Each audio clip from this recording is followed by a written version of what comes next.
ایک دن کی بات ہے، ایک بکری اپنی چھوٹی سی بچی کے ساتھ جنگل کے کنارے جھونپڑی میں رہتی تھی۔ بکری صبح سویرے جنگل میں چارہ لینے چلی جاتی اور اپنی بچی کو گھر پر اکیلا چھوڑ دیتی۔ بکری نے اپنی بچی کو ہمیشہ نصیحت کی تھی، جب تک میں واپس نہ آؤں کسی کے لیے دروازہ نہ کھولنا۔ اگر کوئی بھی دروازہ کھٹکھٹائے تو پہلے میری آواز پہچاننا۔ ایک دن بکری چارہ لینے گئی تو بھیڑیا چھپ کر دیکھ رہا تھا۔ بھیڑیے نے دل میں سوچا، آج میں بکری کی بچی کو دھوکہ دے کر کھا جاؤں گا۔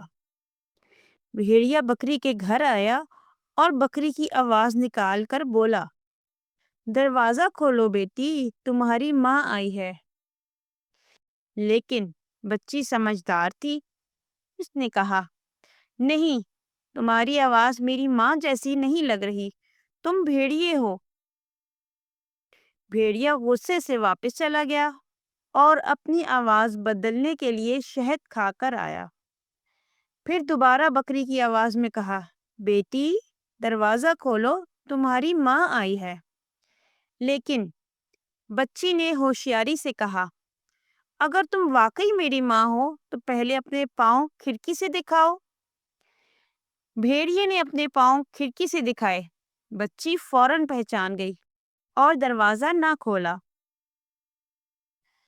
شام کو بکری واپس آئی تو بچی نے سارا قصہ سنایا۔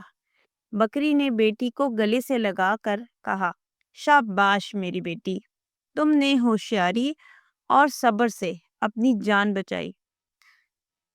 اس کہانی سے یہ سبق ملتا ہے، ہوشیاری اور سمجھداری سے بڑی بڑی مشکل سے بچا جا سکتا ہے۔